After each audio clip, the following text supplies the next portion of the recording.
चलिए दोस्तों, राधे क्लासेज में आप सभी का स्वागत है। हमारा न्यू टॉपिक स्टार्ट किया है राजस्थान की जलवायु। देखना है राजस्थान की जलवायु कैसी है। चलिए देखिए, राजस्थान की जलवायु उपोष्ण कटिबंधीय है।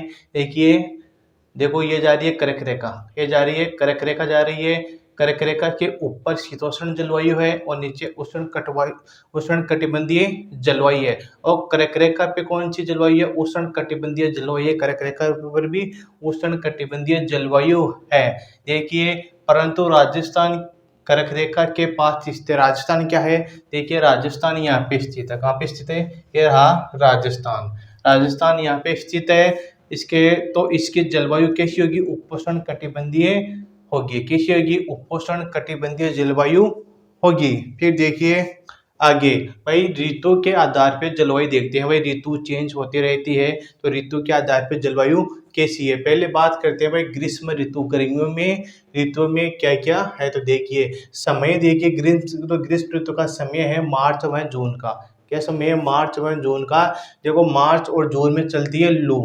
लू चलती है। उस लू को कहाँ चलती है? देखिए, शुष्क हवाएं, गर्म हवाएं चलती है लू में। क्या चलती है? शुष्क एवं गर्म हवाएं चलती है। तो उत्तरी पश्चिमी राजस्थान में कौन से? उत्तरी पश्चिमी राजस्थान। देखो, ये हो गया उत्तरी पश्चिमी राजस्थान। क्या हो गया? उत्तरी पश्चिमी राजस्थान में क्या सर्वाधिक हवाएं चलती है? किस जिले में चलती है?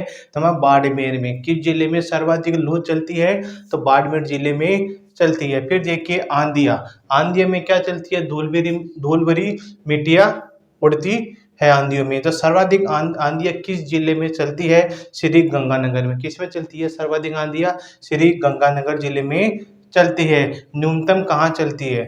न्यूनतम आंधियां चलती है झालावाड़ में। कहाँ चलती है? झालावाड़ में न्यूनतम आंधियां चलती है। फिर देखिए तापमान के आधार पर जलवायु। देखिए, सबसे गर्म जिला कौन सा है? चूरू। और सबसे गर्म स्थान कौन सा है? फलोदी। कौन सा है? फलोदी। पहले कुछ टाइम पहले जोधपुर हुआ करता था, लेकिन न्यू जिलों के आधार पे सबसे गर्म स्थान कौन सा हो गया? फलोदी हो गया। ये क्या है? सबसे शुष्क स्थान भी कौन सा है? फलोदी है। इधर देखिए बबूलिया। बबूलिया को देखो, देखो हम बोलते हैं भाई बगुलिया, बोलते हैं ना बगुलिया। ये भाई बबूलिया है। इसी का चक्रवाती हवाएं चलती है। इसे मतलब यहाँ देखा होगा कहीं घूम घूम के हवाएं चलती है चक्रवात के जैसी। जो सर्वाधिक जो बबूलिया कहाँ आता है, किस जिले में आता है? तो वह बीकानेर में और शेखावाटी क्षेत्र में सर्वाधिक बबूलिया चलता है। कौन सी ऋतु में चलता है? तो याद रखना ग्रीष्म ऋतु में। किस ऋतु में चलता है? ग्रीष्म ऋतु में सर्वाधिक बबूलिया की हवाएं चलती है। तो सर्वाधिक चलती है बीकानेर और शेखावाटी प्रदेश में, और न्यूनतम चलती है केंद्र में। जिसका केंद्र में बिल्कुल न्यूनतम दो चक्रवाती हवाएं चलती है। केंद्र में क्या होता है? तापमान क्या होता है? उच्च होता है। और इसका वायुदाब क्या? निम्न होता है। चलिए इसके बारे में थोड़ी सी और जानकारी देखते हैं। अभी ग्रीष्म ऋतु है ये, फिर बाद में बात करेंगे शरद ऋतु की। तो शरद ऋतु में देखिए हवाएं किस प्रकार चलती है। तो देखिए अभी थोड़ा सा ग्रीष्म ऋतु का और बाकी रह गया है। तो चलिए ग्रीष्म ऋतु के बारे में और थोड़ी सी जानकारी प्राप्त करते हैं। तब तक कि आपको क्या करना है? चैनल को एक बार सब्सक्राइब करने, बेल आइकन ऑन कर लीजिए और क्लास को लाइक करके अपने सभी दोस्तों के साथ शेयर कर दीजिए। तो बढ़ते हैं आगे। चलिए देखिए दोस्तों, ग्रीष्म ऋतु की बात चल रही है। ग्रीष्म ऋतु में आता है दैनिक तापांतर। क्या आता है? दैनिक तापांतर सर्वाधिक जैसलमेर में है। क्या है? दैनिक तापांतर सर्वाधिक जैसलमेर में, और न्यूनतम आ जाएगा डूंगरपुर पे। ठीक, फिर देखिए वार्षिक तापांतर। सर्वाधिक वार्षिक तापांतर चूरू जिले में और न्यूनतम बांसवाड़ा जिले में। सर्वाधिक गर्म महीना कौन सा है? तो जून। सबसे गर्म दिन तो 21 जून। सबसे बड़ा दिन कौन सा है? 21 जून सबसे बड़ा दिन है। ये याद रखना भाई, सर्वाधिक गर्म महीना कौन सा है? जून का। और सबसे गर्म दिन कौन सा है? 21 जून। और सबसे बड़ा दिन भी कौन सा है? 21 जून का सबसे बड़ा दिन। ये तो होगी ग्रीष्म ऋतु। फिर देखिए शीत ऋतु। शीत ऋतु जून से सितंबर तक क्या रहती है? शीत ऋतु रहती है। फिर शीत ऋतु में देखिए मानसून। मानसून का जो मूल शब्द है वह है मौसम। मानसून का मूल शब्द क्या है? मौसम है। और ये जो मानसून है ना, इसकी भाषा कैसी है? अरबी। अरबी भाषा से मानसून लिया गया है। मानसून का जनक कौन है? तो अल मसूदी। कौन है मानसून का जनक कौन है? अल मसूदी। राजस्थान में दक्षिणी पश्चिम से क्या मानसून आता है। यदि दिशा पूछे तो दक्षिण से पश्चिम और उत्तर से पूर्व की ओर इसकी दिशा है मानसून की। यह राजस्थान में प्रवेश करता है मानसून बांसवाड़ा जिले में, और इसकी शाखाएं देखना भाई मानसून किस किस कि कहाँ-कहाँ से आता है। अरब सागरीय शाखा एक आती है बंगाल की खाड़ी की शाखा, जो मानसून है वह अरब सागरीय आता है और बंगाल की खाड़ी से दो मानसून आता है। चलिए फिर बात करते हैं इसके बारे में थोड़ा आगे। देखिए फिर इसके बारे में बात करेंगे भाई अरब सागरीय मानसून शाखा। फिर देखिए अरब सागरीय शाखा के बारे में बात करते हैं। भाई अरब सागर से जो मानसून आता है वह किस प्रकार से आता है, तो देखिए अरब सागर मानसून। देखिए अरब सागरीय शाखा, देखिए इसमें क्या राजस्थान में सर्वप्रथम वर्षा होती है, और इस शाखा से क्या राजस्थान में दक्षिणी भाग में क्या सर्वाधिक वर्षा होती है। देखिए अरब सागर से वर्षा होती है, राजस्थान में दक्षिणी पश्चिमी मानसून से क्या सर्वाधिक वर्षा होती है। फिर देखिए किसका क्या कारण है भाई वर्षा की ज़्यादा क्यों होती है, क्योंकि अरावली के समांतर होना। यहाँ पे क्या है दक्षिणी पश्चिमी के अरावली समांतर होने के कारण तो अरब सागर की जो वर्षा होती है वो ज़्यादा होती है। फिर देखिए बंगाल की खाड़ी की शाखा, देखिए इसमें क्या सर्वाधिक वर्षा बंगाल की खाड़ी से भी होती है। इसमें हवाएं चलती है पूर्वई की चलती है, पूर्वई हवाएं चलती है, और पूर्वई हवाएं किसको कहते हैं, बंगाल की खाड़ी से आने वाली हवाएं को क्या कहेंगे, पूर्वई हवाई। फिर देखिए राजस्थान में मानसून का आना व जाना, देखिए मानसून आता है 25 जून, तो डूंगरपुर और बांसवाड़ा में सर्वप्रथम क्या प्रवेश करता है। निर्वागमन हो जाता है 30 सितंबर तक मानसून टिका रहता है। फिर 30 सितंबर बाद में मानसून नहीं रहता है। फिर देखिए वर्षा, वर्षा में सर्वाधिक वर्षा होती है, जिला पूछे तो झालावाड़, इसमें 100 सेमी वर्षा होती है। सर्वाधिक वर्षा झालावाड़ में होती है। स्थान पूछे तो माउंट आबू, जिसमें 150 सेमी वर्षा होती है। माउंट आबू है सिरोही में, ठीक है। फिर देखिए न्यूनतम वर्षा होती है जैसलमेर में 10 सेमी तक वर्षा होती है।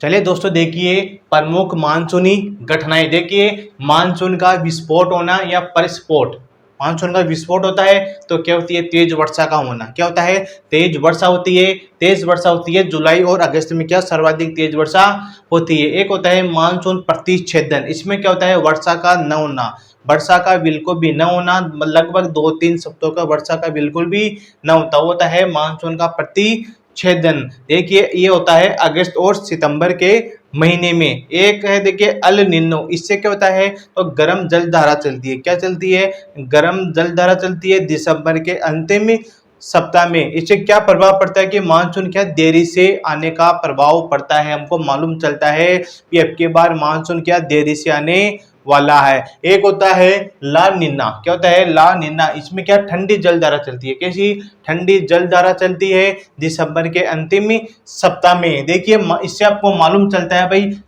मानसून क्या समय पे आने वाला है और प्रभावशाली रहने वाला है। फिर देखिए शरद ऋतु, शरद देखो हमारी ये तो ग्रीष्म ऋतु होगी, एक होगी शीत ऋतु। अब देखिए शरद ऋतु, इसका समय है नवंबर से फरवरी। शरद ऋतु कब आती है, नवंबर से फरवरी में क्या शरद ऋतु रहती है। शीतकालीन में होने वाली वर्षा को क्या कहेंगे, माहुट। माहुट किस दिशा की वर्षा है, देखिए पश्चिमी विक्षोभ के माध्यम से क्या भूमध्य से सागर से आती है भाई माहुट है। कहाँ से आती है, भूमध्य सागर से आती है और पश्चिमी विक्षोभ से आती है। जो माउंट है मतलब लाभदायक किसके लिए, रबी की फसल के लिए सर्वाधिक लाभदायक है। रबी की फसल में गेहूं आ गया, जौ आ गया, चने आ गए, ये क्या लाभदायक है भाई। माउंट सर्दी में माउंट होगी तो फसलें बोई रखेगी भाई, गेहूं ये सभी क्या इसके लिए लाभदायक है। देखिए शीतलहर, रोज से आने वाली ठंडी हवाएं, रोज से ठंडी हवाएं आती है उनको बोलते हैं शीत लहर। इसी दिशा देखिए उत्तर से पूर्व की ओर क्या चलती है, शीत लहर चलती है। प्रभावशाली जिला है चूरू, सर्वाधिक प्रभावशाली जिला तो है चूरू, और सीकर भी साथ साथ में क्या है शीत लहर में आता है। सर्वाधिक ठंडा जिला कौन सा हो जाएगा, चूरू। और स्थान पूछे तो माउंट आबू। देखिए दिन देखिए 22 दिसंबर को क्या है सबसे छोटा दिन होता है। क्या होता है, 22 दिसंबर को सबसे छोटा दिन होता है, और 22 दिसंबर को क्या सबसे बड़ी रात होती है। फिर आगे देखिए भाई जलवायु का वर्गीकरण। चलिए देखिए, जलवायु का वर्गीकरण। वर्षा के आधार पर जलवायु का वर्गीकरण 5 प्रकार का है। कितने प्रकार का? 5 प्रकार का है। शुष्क जलवायु प्रदेश, अर्ध शुष्क जलवायु प्रदेश, ये सब किस में आते हैं? मरुस्थल में। किस में आते हैं? मरुस्थल में। एक है उपाद्र जलवायु प्रदेश, ये आता है अरावली में। आर्द्र जलवायु प्रदेश पूर्वी मैदान में। अति आर्द्र जलवायु प्रदेश आता है हाड़ौती पठार में। चलिए हम पहले बात करते हैं भाई शुष्क जलवायु प्रदेश की। इधर देखिए शुष्क जलवायु प्रदेश, इसमें शुष्क जलवायु प्रदेश में वर्षा होती है 20 सेमी और मुख्यतः जैसलमेर में। कहा? मुख्यतः जैसलमेर में। इसका विस्तार क्षेत्र है शुष्क रेतीला मैदान। क्या है? विस्तार क्षेत्र शुष्क रेतीला मैदान। देखिए शुष्क रेतीला मैदान में कौन कौन से जिले आते हैं? इधर देखिए बाड़मेर, जैसलमेर, बीकानेर, इसे दक्षिण में गंगापुर, पश्चिम जोधपुर, अनूपगढ़, फलोदी, ये किस में आते हैं? रेतीला मैदान में। एक बालोतरा हो रही है, इसमें बालोतरा भी इसमें आएगा। फिर देखिए 2 नंबर की बात करें, अर्ध शुष्क जलवायु प्रदेश, ये भी किस में आता है? मरुस्थल में आता है। यहाँ वर्षा होती है 20 से 40 सेमी तक वर्षा होती है। इसमें मुख्यतः जोधपुर में होती है। मुख्यतः जोधपुर में होती है। इसका विस्तार क्षेत्र है अरावली के पश्चिम में। अब देखिए अरावली के पश्चिम में कौन कौन से जिले आते हैं? देखिए गंगानगर आ गया, हनुमानगढ़, सीकर, झुंझुनू, तिमका थाना, चूरू, नागौर, सांचौर, डेडवाना, कुचामन, ये सब किस में आते हैं? अरावली के पश्चिम में आते हैं। जो किस में आएंगे? अर्ध शुष्क जलवायु प्रदेश में आते हैं। चलिए फिर बात करते हैं उप आर्द्र जलवायु प्रदेश अरावली के कौन कौन से जिले हैं। तो देखिए उप आर्द्र जलवायु प्रदेश। तो चलिए फिर देखिए आगे उप आर्द्र जलवायु प्रदेश। इसमें जो वर्षा होती है वह 40 से 60 सेमी तक की वर्षा होती है। मुख्यतः होती है जयपुर में। कहाँ होती है? मुख्यतः जयपुर में होती है। इसका विस्तार क्षेत्र है अरावली के समांतर वाला क्षेत्र। क्या होता है? इसका विस्तार क्षेत्र क्या है? अरावली के समांतर वाला क्षेत्र। देखिए कौन कौन से अरावली के समांतर में क्षेत्र आते हैं। देखिए जयपुर, अलवर, दौसा, अजमेर, भीलवाड़ा, टोंक, सिरोही, जयपुर, कोटपुतली, दूदू, ब्यावर, शाहपुरा, केरचल, चिजारा, केकड़ी, सब किस में आते हैं? देखिए उप आर्द्र जलवायु प्रदेश में आते हैं। फिर देखिए आर्द्र जलवायु प्रदेश, इसमें मुख्यतः वर्षा होती है 60 से 80 सेमी। कितनी होती है? 60 से 80 सेमी मुख्यतः वर्षा होती है।